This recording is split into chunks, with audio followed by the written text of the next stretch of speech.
తెలుగుదేశం పార్టీలో ఇవాళ చంద్రబాబు నాయుడు గారి గురించే ముందు మాట్లాడుకోవాలి మేడం. ఎందుకంటే ఆవు పొలంలో మేస్తే దూడొచ్చేసి గట్టును మేస్తదా అన్నట్టు నారా చంద్రబాబు నాయుడు గారు దీన్ని స్టార్ట్ చేశారు. ఎవరైతే ఈ పార్టీని తెలుగుదేశం పార్టీని స్థాపించారో నందమూరి తారక రామారావు గారిని న్యూడ్ గా ఆ రోజు ఈనాడు పత్రికల్లో కార్టూన్లు వేయించి అవమానపరిచి తను మనోవేదనకి గురయ్యి మరణించే వరకు కూడా అంత దారుణాతి దారుణమైన అవమానానికి గురి చేసింది నారా చంద్రబాబు నాయుడు గారు. అదే పరంపరను కొనసాగిస్తూ నారా లోకేష్ గారు కూడా ఇప్పుడు డిజిటల్ యుగానికి తగ్గట్టు డిజిటల్ ప్లాట్ఫామ్స్ ని యూజ్ చేసుకొని ఇంకా క్రూరాతి క్రూరంగా, ఎంతగా అంటే మా ఇంట్లో ఉన్న వాళ్ళైతేనే ఆడవాళ్ళు, మా ఇంట్లో ఉన్న ఆడవాళ్ళు స్పెషల్ గా ఆకాశంలో నుంచి దిగి వచ్చిన దేవతలు, మిగతా ఎవరైనా సరే మహిళలు కాదు. అది మా పార్టీలో పనిచేసినా లేదంటే వేరే ఏ పార్టీలో పనిచేసినా కూడా వాళ్ళు మహిళలు కాదు అని అంటారు. ఎందుకు అంటే పార్టీలో పనిచేసినప్పుడు వాళ్ళకి ఎన్ని రకాలుగా ఎంత అనుకూలంగా మనం పనిచేసినా మన ఆత్మ గౌరవాన్ని నిలబెట్టుకొని మేము పనిచేస్తాము, మేము మర్యాద పూర్వకంగానే పనిచేస్తామంటే అక్కడ వర్కౌట్ అవ్వదు, జరగని పని. ఎందుకంటే వాళ్ళు చెప్పినట్టు విని వాళ్ళకు అనుకూలంగా ఉన్న వాళ్ళకు మాత్రమే అక్కడ గౌరవం దక్కుతుంది, గౌరవప్రదమైన పదవుల్లో ఉంచుతారు, గౌరవప్రదమైన స్థానాల్లో ఉంచుతారు. లేదు నేను మీరు చెప్పినట్టు వినను, మీకు ఇష్టమైనట్టుగా నేను అనుసరించను, నేను నా ఆత్మ గౌరవాన్ని చంపుకొని ఈ పార్టీలో పనిచేయాల్సినంత అవసరం లేదు అంటే వాళ్ళ సీనియారిటీకి వాళ్ళ కష్టపడే తత్వానికి విలువ లేదు అని చెప్పేసేసి వాళ్ళకంటే ముందుగా మేము రాజీనామాలు చేసినా కూడా వాళ్ళు ఓర్చుకోలేరు అన్నమాట. రాజీనామా చేసినా కూడా వీళ్ళని ఎట్లా రోడ్డుకి ఇచ్చాలి, ఒక మహిళని ఏమి చేస్తే అవమానంగా ఫీల్ అవుతుంది, ఏమి చేస్తే సమాజంలోకి రాకుండా ఉంటది అని చెప్పేసి ఆలోచించుకొని వాళ్ళు అవసరమైతే ఒక మహిళని సోషల్ మీడియా ప్లాట్ఫామ్ గా నగ్నంగా నుంచోబెడతారు. అవసరమైతే ఈవిడ అసలు సంసార పక్షమైన వ్యక్తి కాదు, రోజుకొక 30 మందితో వ్యభిచారం చేస్తేనే ఈ రోజు ఆ ప్లేట్లో అన్నం పెట్టుకొని తింటుంది అని చెప్పేసి అంటారు. దానికి కూడా ఆ అవమానాలకు కూడా తట్టుకొని మన ఆత్మస్థైర్యాన్ని మన కుటుంబ సభ్యులు ధైర్యం ఇచ్చో, లేదంటే నాతో ఉన్న నా సోదరులు, నేను పనిచేసే పార్టీలో ఉన్న ముఖ్య నాయకులు, నాకు సపోర్ట్ చేసే మహిళలు ఎవరైనా సహాయం చేసి నాకు ధైర్యం చెప్పి నేను నిలబడినా కూడా అవసరమైతే ఫిజికల్ గా వాళ్ళని అవసరమైతే చంపుతారు, లేదంటే ఫిజికల్ గా ఎంత దారుణానికి దారి తీసైనా సరే వాళ్ళని హింసించి సమాజంలో వీళ్ళు జగన్మోహన్ రెడ్డి గారి గురించి కానీ లేదంటే ఆయన ప్రభుత్వంలో జరిగే మంచిని గురించి కానీ మాట్లాడటానికి వీల్లేదు. వీళ్ళు అవమానపడాలి, అవసరమైతే ఆ ఊరు నుంచి వెళ్ళిపోవాలి, లేదంటే చచ్చిపోవాలి.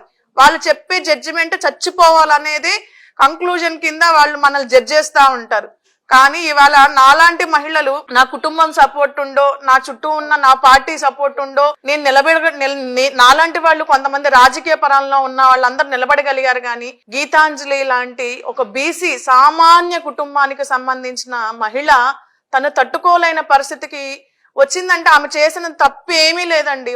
తను చేసిన తప్పల్లా కూడా నాకు ఇల్లు వచ్చింది, జగనన్న ఇచ్చారు ఆ ఇల్లు నాకు, నేను ఏ రూపాయి కూడా నేను గవర్నమెంట్ కి నేను పెట్టలేదు, గవర్నమెంట్ కి నేను ఏ రూపాయి పే చేయలేదు.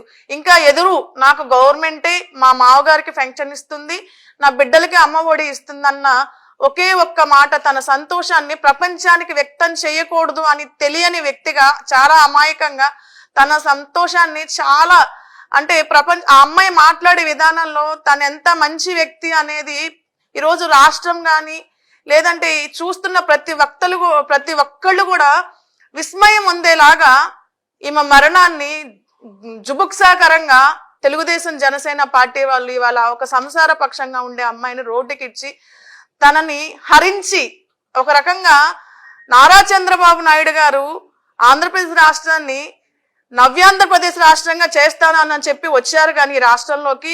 కానీ ఆయన చేసింది ఏంటంటే తెలుగుదేశం పార్టీలో పనిచేసిన నరమాంస భక్షకుల్ని ఆంధ్రప్రదేశ్ రాష్ట్రంలో మహిళల మీదకి వదిలిపెట్టారు అనేది ఇదొక ఉదాహరణ, నాలాంటి వాళ్ళు ఉదాహరణ. అలాగే ఇవాళ ఆ భక్షకులకి బలైన వాళ్లలో ముఖ్యమంత్రి గారి కుటుంబ సభ్యులు ఉన్నారు, భారతమ్మ ఉన్నారు, ముఖ్యమంత్రి గారి కుమార్తెలు ఉన్నారు, ముఖ్యమంత్రి గారి తల్లి ఉన్నారు, అలాగే ఇప్పుడు రాష్ట్రంలో పనిచేస్తున్న మహిళా నాయకులు రోజా గారు ఉన్నారు, రజనీ గారు ఉన్నారు.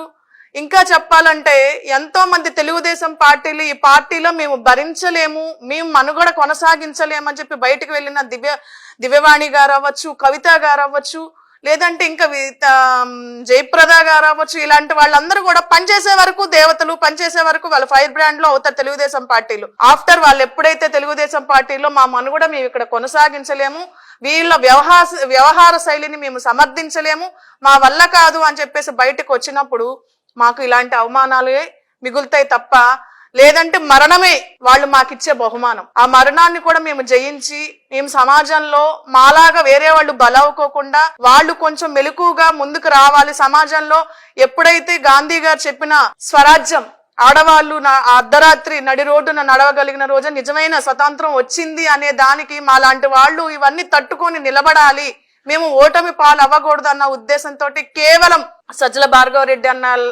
లాంటి వ్యక్తులు, లేదంటే వాసిరెడ్డి పద్మమ్మ లాంటి వ్యక్తులు, లేదు మా సునీతమ్మ లాంటి వ్యక్తులు, ఇలాంటి సీనియర్ నాయకులందరూ మాకు అండ ఉండి వాళ్ళు చేసే సపోర్ట్ ని మేము తీసుకొని వాళ్ళు ఇచ్చే కొన్ని సజెషన్స్ తోటి మేము ముందుకెళ్ళబట్టి ఈ రోజు కూడా మేము మనుషులుగా, మేము మహిళలుగా ముందుకు రాగలుగుతున్నాం. ప్రత్యేకంగా ఇవాళ జగన్మోహన్ రెడ్డి గారు మాకు ప్రత్యేకమైన స్థానం ఇచ్చారు.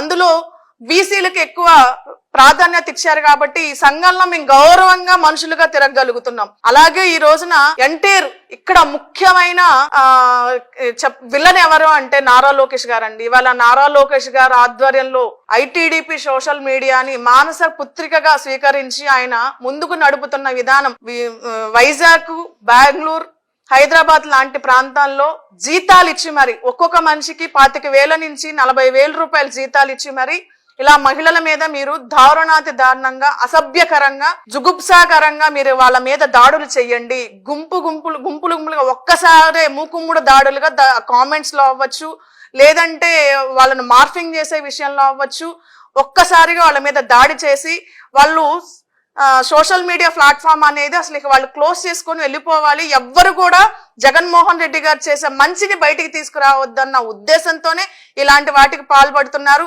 అయితే యావత్ ఆంధ్రప్రదేశ్ రాష్ట్ర మహిళామ్మ తల్లులకి చేతులు జోడించి చెప్తున్నానమ్మా, మీకోసం మీ బిడ్డలు ఎదురు చూస్తున్నారు, మీకోసం ఒక కుటుంబం ఉంటుంది. ఎందుకంటే ఇవాళ గీతాంజలి కుటుంబాన్ని చూస్తుంటే ముక్కు పచ్చలారని 2 బిడ్డలకు అన్నింటిని మేము చూసి మా కడుపులో పేగులు తెగిపోయి ఉన్నాయి. అలాంటి పరిస్థితికి ఎవ్వరూ దిగజారొద్దు. మీకోసం మేమున్నాం. మీకోసం మనం ప్రియతమ ముఖ్యమంత్రి గారు జగన్మోహన్ రెడ్డి గారు ఉన్నారు, మనకు అండగా ఉన్నారు. మన కోసం వైఎస్ఆర్సీపీ పార్టీలో పనిచేస్తున్న మహిళా అమ్మ తల్లులందరూ మీకు తోడుగా ఉన్నారు. దయచేసి మీకు చేతులు జోడించి చెప్తున్నాను, ఎవ్వరు కూడా ఇలాంటి దారుణానికి పాల్పడద్దు. ఎవడో వెదవచ్చి మిమ్మల్ని అన్నంత మాత్రాన మీ మాన ప్రాణాల విషయం గురించి మీ కుటుంబ సభ్యులకు తెలుసు, నీ భర్తకు తెలుసు, నీ చుట్టూ ఉన్న నీ కుటుంబ సభ్యుల సమాజం వాళ్ళందరికీ తెలుసు. ఎవడో వెదవ అన్నంత మాత్రాన నువ్వు మలినపడవు, ఎవడో అన్నంత మాత్రాన నువ్వు దోషివి కాదు, నువ్వు నిర్దోషివే, నిజాయితీ పర్రాలువే. చెప్పాలంటే ఉన్న అందరికన్నా కూడా ఎవడెవడైతే వెధవలు మాట్లాడుతున్నారో ఆ కుటుంబ సభ్యుల్లో ఉన్న ఆడవాళ్ల కంటే కూడా గొప్పదానివి నువ్వు. కాబట్టి ప్రతి మహిళ కూడా ఇలాంటి ఆవేదనలకు గురవుతున్న, ఇలాంటి హింసలకు గురవుతున్న ప్రతి ఒక్కళ్ళు కూడా మనోధైర్యాన్ని గట్టిగా పట్టుకొని మనలాంటి ఇంకా ఈ బాధలకు గురవుతున్న మహిళల్ని మనం ఆదర్శంగా తీసుకొని ముందుకు వెళ్ళమని చెప్పేసి కూడా ఈరోజు ఆంధ్రప్రదేశ్ రాష్ట్ర ప్రభుత్వం కూడా మహిళామ్మ తల్లులకు అండగా ఉందని చెప్పేసి మరొకసారి గుర్తు చేస్తూ మనకు మంచి చేసే ముఖ్యమంత్రి గారిని మరలా మనం సమర్థిస్తూ ముందుకు వెళ్ళాలని చెప్పేసి కూడా ఈ సందర్భంగా తెలియజేస్తున్నాను. Please subscribe .news